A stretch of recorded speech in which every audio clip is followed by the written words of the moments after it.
Eno ebbaluwa yange ey'enjawulo ey'olukale gye mpandiikidde omwami Mbazira Tone n'omukyala Aida Muggo abaasimatusa akabenje nga 13 Muwakanya wa 2023 ekyaluso okuliraana Kako ku luguudo lw'e Masaka. Muganda wange Mbazira Tone ko ne wannyina nga Aida Muggo siina bukakafu nti ebbaluwa yange eno eneebatuukako olw'embeera gye mulimu ejjudde okusoomoozebwa nga muli ku ndirimu kikijjana. Newankubadde njiwaguddemu ebiwagu buli omu ne muweerezaako kopi naye era ngisudde mu masaŋŋanzira g'obwengula ne ngiwanika ku mukutu gwange ogwa YouTube oguli mu mannya g'Amaseruka the Poet. Oba oli awo wanaabaawo muyise anaagigwikiriza nga ajjeyo okubakubako eky'omulubaale n'anojjolamu obubaka n'abubampeera. Nze Maseruka the Poet, omuzira mu bazira, omutontomi era omuwandiisi akyeyubula, nasuze nnwanagana n'ebirowoozo ng'otulo tuwagamidde mu mpompogoma z'okufumintiriza nga mpulira ekiruyi ku mutima gwange olw'akabenje akabadde kaagala okubalesa emmere. Nawamatuse ku kitanda mu ssaawa nga 7 ez'amatansi ejjere, nasoose ne nnyeenyaamu ku mutwawo ne nkuba mu ngalo amakiikakiika, nafuuya ekiwa nga bwe nkotesa omutwe nga ndowooza ku bubenje obutusenkenye ennaku zino.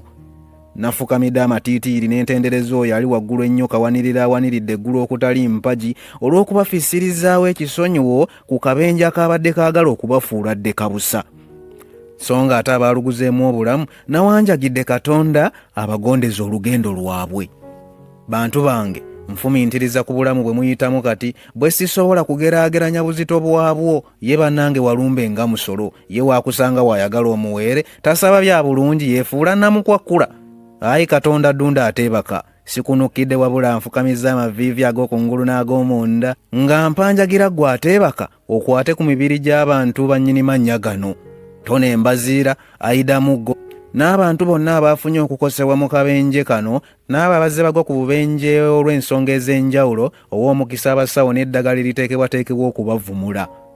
So nga ate n'abo abaluguzeemu obulamu, ayi ddunda ateebaka, ddiriza omukono gw'omunnamulayo gye bali. Amiina. Ssebo Mbazira, ebirowoozo byasoose kunneewaggulako ne bidduka ewa munywanyi wo Suuna Beeni. Nalwanaganye n'ebirowoozo ggwe nga mbiwakanya nti ddala Suuna Beeni amawulire gano bwe gamuguddemu gatawulira vvumbe kweri yazzeemu okufuna agasiika ebinyaanyanyaanya. Twayawukanye tukaanyiza nti agasiika tegasobola kulabika. Gw'obadde wamponya okulya ebibogaboga nga bwe mutabula ekinyaanyanyaanya ne mutogaatoga omubimba n'okuweeweeta endongo nga siyinza butazina kajenjegule wadde sinywa mwenge. Mpanya ekitiibwa omuntu azimbye erinnya ne liba nga limanyikiddwa mu bulungi, ate bwe kituuka ku mmwe abagwa mu ttuluba ly'okuvumula stress y'abantu mbagirako enkoofiira ne ngisuula mu kasiko akabakaliraanyeewo. Nze nno nsuubira nti Katonda okubafisirizaawo obulamu alina ensonga nnyingi z'akyabeetaaza okuweereza abantu be. N'obuwombeefu mbasaba musinziire ku ezo, mube bagumu mukimanye nti muliko amaaso mangi agabatunuulidde nga ku mmwe kwe gano gaakasekoseko. Nkowoola emibiri emijja n'amaanyi amapya, byangweko biyingire butereevu mu mibiri gyammwe, nziremu mbalabeko nga mutusaba ggulu omubimba n'ab'ebinyaanyanyaanya baddemu okwetiriboosa. Nze Maseruka the Poet.